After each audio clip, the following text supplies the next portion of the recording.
서울 강남의 한 고층 빌딩 30층 사무실에서 한 남자가 창밖을 내다보고 있었습니다.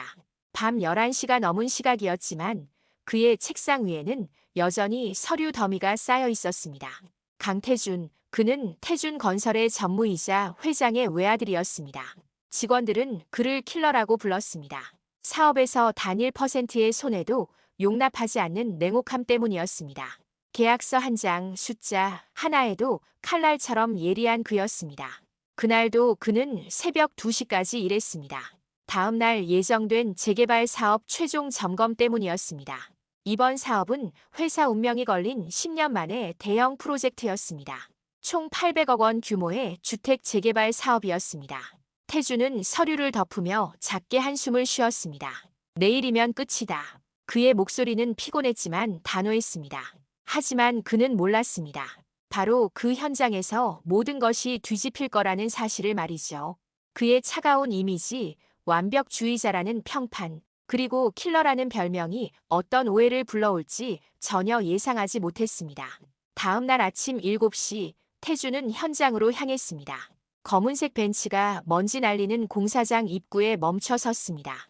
그가 차에서 내리자 인부들의 시선이 일제히 그에게 쏠렸습니다.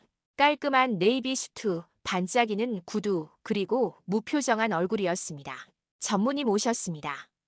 현장 소장 김철수가 헬멧을 벗으며 달려왔습니다. 50대 중반의 그는 20년 넘게 건설 현장을 지킨 베테랑이었습니다. 오늘 최종 점검이니까 꼼꼼히 확인합시다. 태준의 목소리는 낮고 차분했습니다. 감정이 실리지 않은 목소리였습니다. 현장을 돌며 그는 도면과 실제 시공 상태를 대조했습니다. 철근 간격 5cm, 콘크리트 두께 30cm, 모든 수치를 직접 확인했습니다. 저기 3구역 기둥 철근이 2cm 좁습니다. 그의 지적은 정확했습니다. 김 소장은 속으로 혀를 찼습니다. 역시 킬러답니다. 저런 것까지 다 보다니. 하지만 그 순간이었습니다. 현장 막내 인부 이민호가 황급히 달려왔습니다. 그의 얼굴은 창백했고 손이 떨리고 있었습니다. 소장님, 큰일 났습니다. 그의 목소리가 떨렸습니다. 뭔데 그래? 김 소장이 짜증 섞인 목소리로 물었습니다. 태준도 고개를 돌렸습니다. 지하 주차장 터파기 현장에서 뭔가 나왔습니다. 민호의 목소리는 공포로 떨리고 있었습니다. 세 사람은 급히 현장으로 달려갔습니다. 지하 3층 깊이로 파낸 터파기 현장. 그곳에는 서너 명의 인부들이 모여 있었습니다. 그들의 표정도 심상치 않았습니다. 저기 보이시죠? 한 인부가 떨리는 손으로 가리켰습니다. 흙더미 속에서 무언가 하얀 것이 드러나 있었습니다. 태준이 가까이 다가갔습니다. 그리고 그는 얼어붙었습니다. 그것은 사람의 뼈였습니다. 이게 뭐야? 김 소장의 목소리가 떨렸습니다. 태준은 재빨리 휴대폰을 꺼냈습니다. 지금 즉시 작업 중단하십시오. 아무도 이 현장에 손대지 마세요. 그의 목소리는 침착했지만 얼굴은 굳어 있었습니다. 경찰에 신고하겠습니다. 30분 후 경찰과 국과수팀이 도착했습니다. 현장은 노란 테이프로 봉쇄되었습니다. 감식반이 정밀 조사를 시작했습니다. 2시간 후 충격적인 결과가 나왔습니다. 뼈는 한 구가 아니라 세 구였습니다. 그리고 매장 시기는 약 15년 전으로 추정되었습니다. 형사 한 명이 태준에게 다가왔습니다. 박 형사라는 이름표를 단 40대 남자였습니다. 전무님, 15년 전 이 땅의 소유주가 누구였는지 아십니까? 태준은 고개를 저었습니다. 확인해 봐야 할 것 같습니다. 그날 저녁 태준은 회사로 돌아와 옛 등기부를 뒤졌습니다. 그리고 그는 놀라운 사실을 발견했습니다. 15년 전 이 땅의 소유주는 그의 아버지 강 회장이었습니다. 당시 소규모 건설사를 운영하던 시절이었습니다. 심장이 철렁 내려앉았습니다. 설마 아버지와 관련이? 하지만 더 큰 문제가 있었습니다. 당시 이 땅에서 3명이 실종되었다는 기록이 있었습니다. 바로 이 재개발 지역 원주민 3가족이었습니다. 그들은 재개발을 반대하다 어느 날 갑자기 사라졌습니다. 경찰은 가출로 처리했었습니다. 하지만 지금 발견된 유골이 바로 그들일 가능성이 높았습니다. 다음 날 아침 언론이 들끓기 시작했습니다.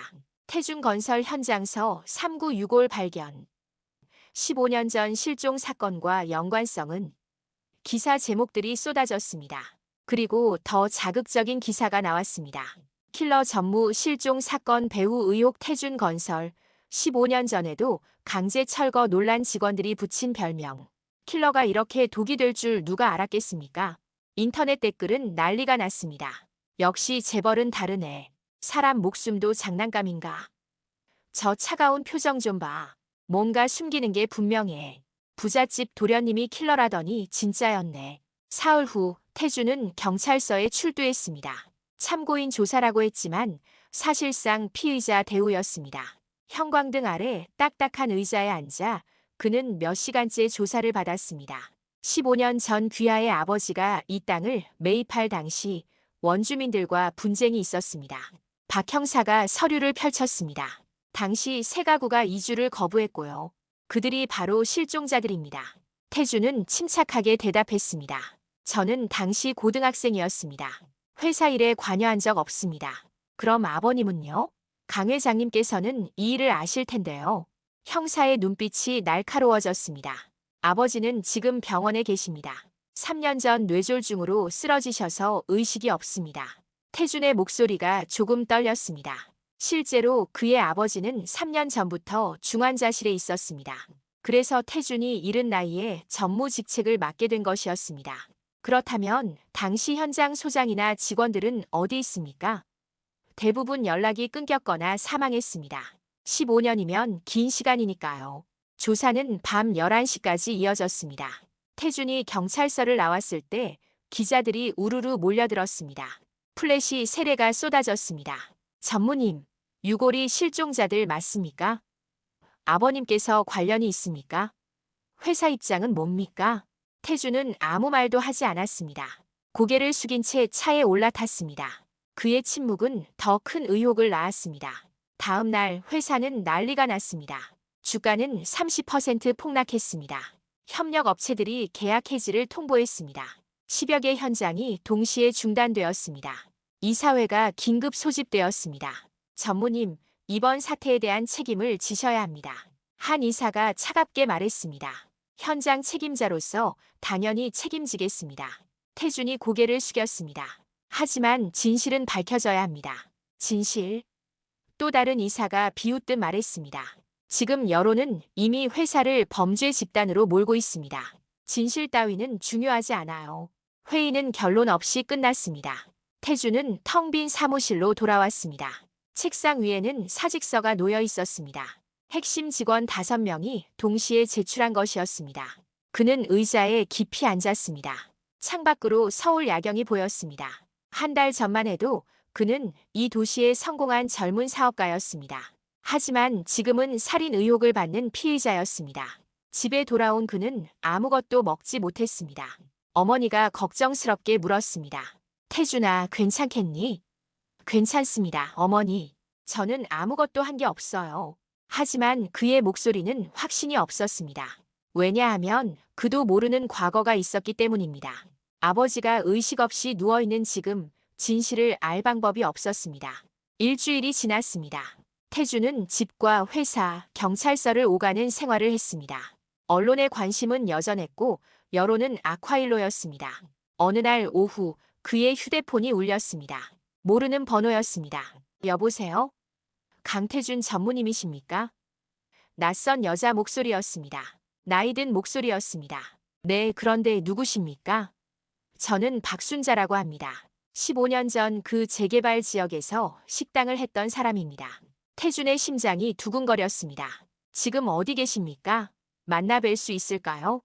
1시간 후 태준은 서울 외곽의 작은 식당을 찾아갔습니다. 순잔의 국밥이라는 낡은 간판이 달린 곳이었습니다. 안으로 들어가자 70대로 보이는 할머니가 앉아 있었습니다. 어서 오세요. 앉으세요. 할머니의 목소리는 따뜻했습니다. 태준은 조심스럽게 자리에 앉았습니다. 저를 왜 부르셨습니까? 뉴스를 봤어요. 전무님이 곤란한 상황에 처하셨더라고요. 할머니가 차를 따라주었습니다. 그래서 말씀드려야겠다 싶었어요. 15년 전 진실을요. 태준의 눈이 커졌습니다. 진실이요? 할머니는 낡은 가방에서 노란 봉투를 꺼냈습니다. 그 안에는 오래된 사진들과 문서들이 들어 있었습니다. 이게 뭡니까? 15년 전 재개발 당시 사진들입니다. 그리고 이건 할머니가 한 장의 문서를 꺼냈습니다. 이주 동의서입니다. 실종자 세 가구가 모두 서명한 거예요. 태주는 서류를 받아들었습니다. 확실히 세 가구주의 이름과 도장이 찍혀 있었습니다. 그리고 날짜는 실종 신고 이틀 전이었습니다. 이게 어떻게? 당시 저도 그 지역에서 식당을 했어요. 전무님 아버님, 강 회장님을 잘 알았죠. 할머니가 차를 한 모금 마셨습니다. 회장님은 나쁜 분이 아니었어요. 오히려 그 반대였죠. 할머니의 이야기가 시작되었습니다. 15년 전 강 회장은 작은 건설사를 운영했습니다. 재개발 사업을 따냈지만 원주민들의 반대가 심했습니다. 특히 세 가구는 끝까지 버텼습니다. 다른 업자들은 강제로 밀어붙이라고 했어요. 폭력배를 쓰자는 말도 있었고요. 할머니가 고개를 저었습니다. 하지만 회장님은 그러지 않으셨어요. 매일같이 찾아가서 설득하셨죠. 강 회장은 석 달 동안 세 가구를 찾아다녔습니다.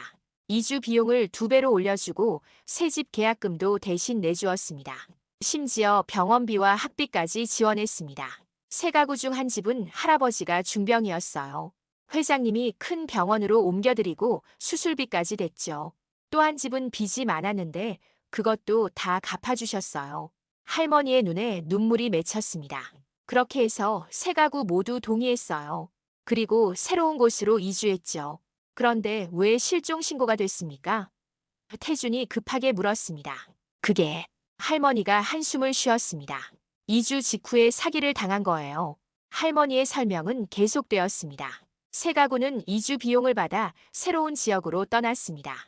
경기도 외곽의 한 신도시였습니다. 그런데 그곳에서 부동산 사기를 당했습니다. 당시 그 지역에 보이스피싱 조직이 있었어요. 이주민들을 노린 거죠. 할머니가 떨리는 목소리로 말했습니다. 세 가구 모두 전 재산을 잃었어요. 수천만 원이 한순간에 날아갔죠. 빚더미에 앉은 세 가구는 어디론가 숨어버렸습니다. 채권자들을 피해 야반 도주한 것이었습니다. 연락이 끊기고 주민등록도 옮기지 않았습니다. 가족들이 실종 신고를 했어요. 경찰은 가출로 처리했고요. 할머니가 고개를 저었습니다. 그 와중에 소문이 퍼진 거예요. 강 회장이 그들을 없앴다는 소문이요. 그럼 지금 그 유골은? 태준의 목소리가 떨렸습니다. 저도 모르겠어요. 하지만 분명한 건 회장님과는 관련이 없다는 거예요. 할머니가 태준의 손을 잡았습니다. 회장님은 선한 분이셨어요. 저도 어려울 때 많이 도움받았거든요. 태준은 서류를 꼭 쥐었습니다. 드디어 실마리를 찾았습니다. 하지만 문제는 여전했습니다. 그렇다면 그 유골은 누구인가? 태준은 즉시 변호사에게 연락했습니다. 이 서류로 아버지의 혐의를 벗을 수 있습니까? 글쎄요. 도움은 되겠지만 결정적이지는 않습니다. 변호사의 목소리는 신중했습니다. 유골의 신원이 밝혀져야 합니다. 그리고 사인도요. 며칠 후 국과수에서 정밀 분석 결과가 나왔습니다. 유골의 연대는 15년에서 20년 사이였습니다. 하지만 신원은 여전히 미확인이었습니다. DNA 대조를 위해 실종자 가족들을 찾아야 했습니다. 태준은 직접 나섰습니다. 15년 전 실종된 세 가구의 가족들을 수소문했습니다. 하지만 쉽지 않았습니다. 대부분 연락이 끊겼거나 해외로 나간 상태였습니다. 그러던 중 한 명을 찾았습니다. 실종자 중 한 명의 딸이었습니다. 지금은 결혼해서 부산에 살고 있었습니다. 아버지를 찾으셨다고요? 그녀의 목소리는 떨렸습니다. 아직 확실하지 않습니다. DNA 검사가 필요합니다. 태준이 조심스럽게 말했습니다. 그녀는 동의했습니다. 이틀 후 결과가 나왔습니다. 유골은 실종자들이 아니었습니다. 완전히 다른 사람들이었습니다. 그리고 더 충격적인 사실이 밝혀졌습니다.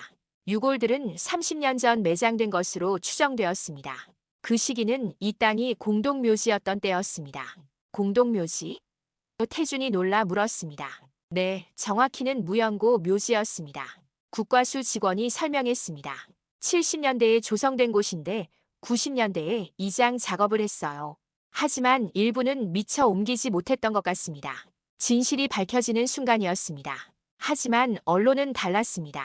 일부 매체는 여전히 의혹을 제기했습니다.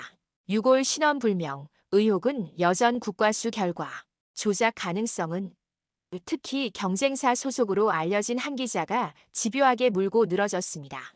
태주는 더 이상 참을 수 없었습니다. 기자회견을 열기로 결정했습니다. 지금 하시면 위험합니다. 변호사가 말렸습니다. 아직 수사가 진행 중이고 여론도 좋지 않습니다. 그래도 해야 합니다. 진실을 말하지 않으면 영원히 오해 속에 살게 됩니다. 태준의 목소리는 단호했습니다. 이틀 후 태준건설 본사 대회의실에서 기자회견이 열렸습니다. 30여 명의 기자들이 모였습니다. 플래시가 터졌습니다.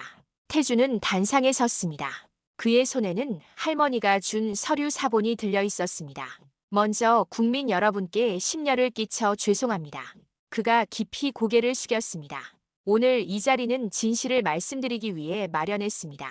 그는 천천히 그러나 또렷하게 말하기 시작했습니다. 15년 전 재개발 과정, 아버지의 노력, 새 가구의 동해, 그리고 2주 후 사기 사건까지 모든 것을 설명했습니다.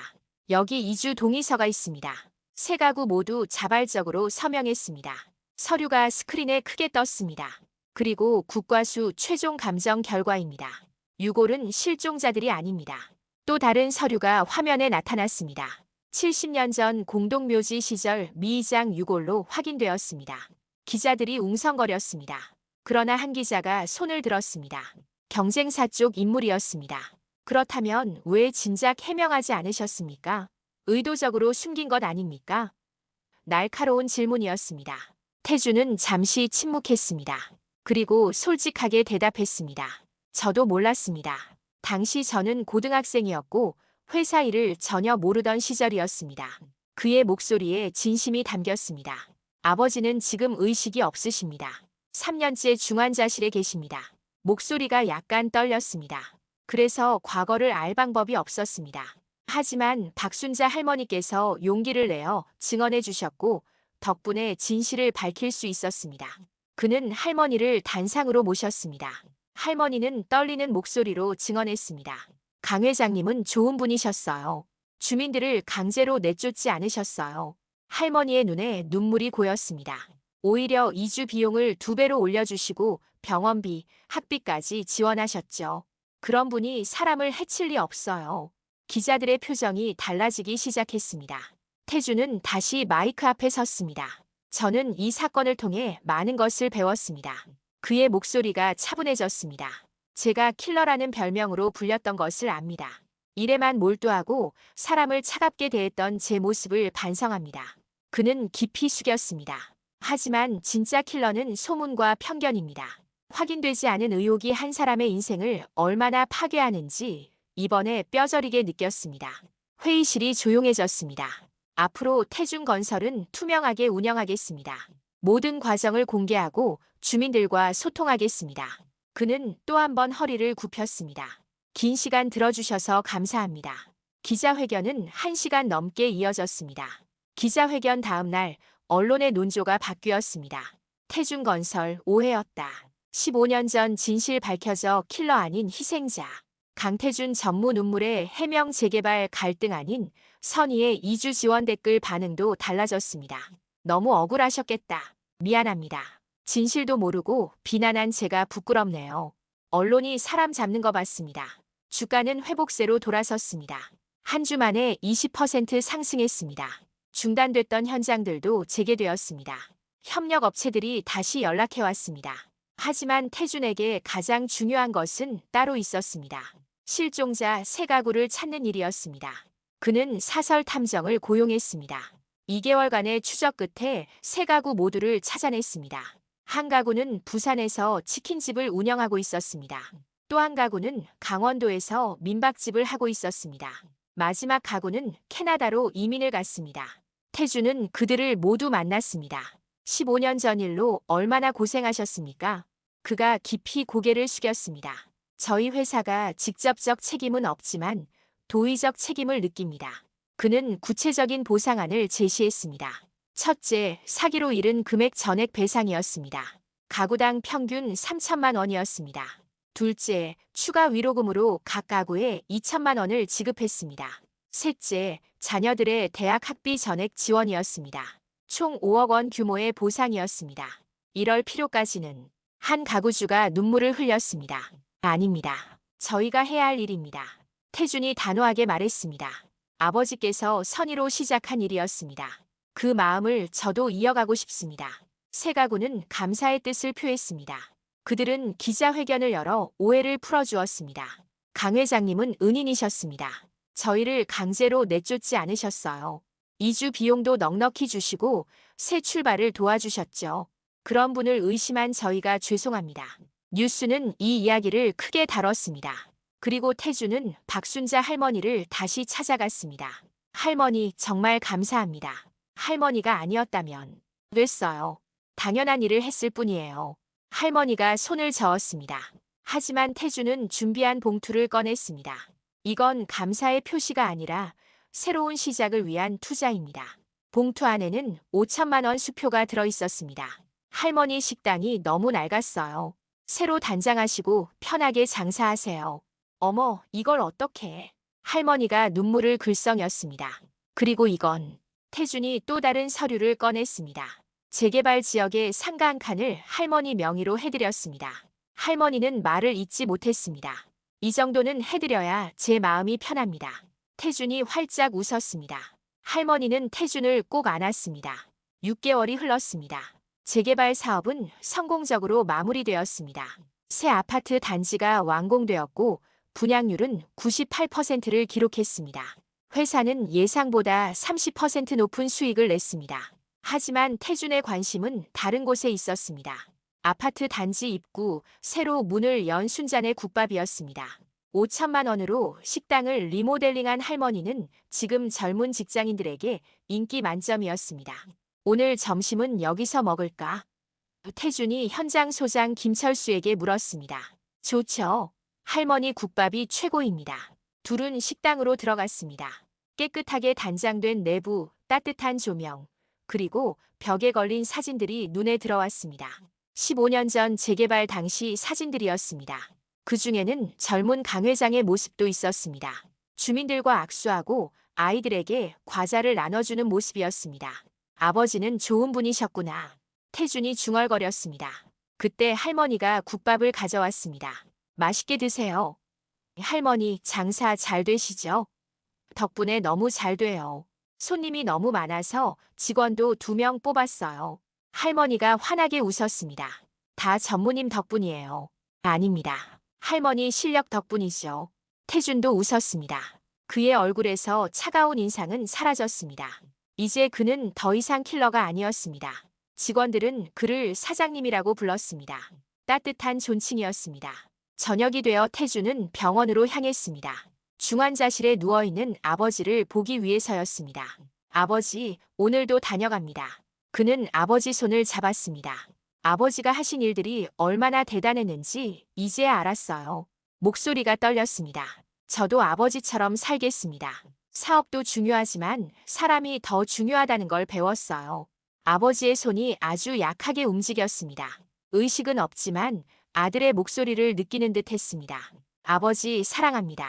태준이 이마에 입을 맞췄습니다. 병원을 나와 주차장으로 가는 길 그는 하늘을 올려다봤습니다. 별이 총총했습니다. 6개월 전 이맘때 그는 나락으로 떨어졌습니다. 킬러라는 별명이 진짜 범죄자로 만들 뻔했습니다. 하지만 지금 그는 자유로웠습니다. 진실이 그를 구했습니다. 그리고 선의가 선의를 불러왔습니다. 부잣집 도련님, 킬러라는 차가운 이미지. 하지만 실제로 덫에 걸린 것은 그가 아니었습니다. 편견과 소문, 그리고 조급한 판단이 덫이었습니다. 그 덫을 깬 것은 진실과 용기였습니다. 할머니의 용기, 실종자 가족들의 용기, 그리고 태준 자신의 용기였습니다. 그는 차에 올라 시동을 걸었습니다. 라디오에서는 뉴스가 흘러나왔습니다. 태준건설, 투명경영 대상 수상 강태준 전무 사회공헌 우수기업인 선정. 그는 라디오를 껐습니다.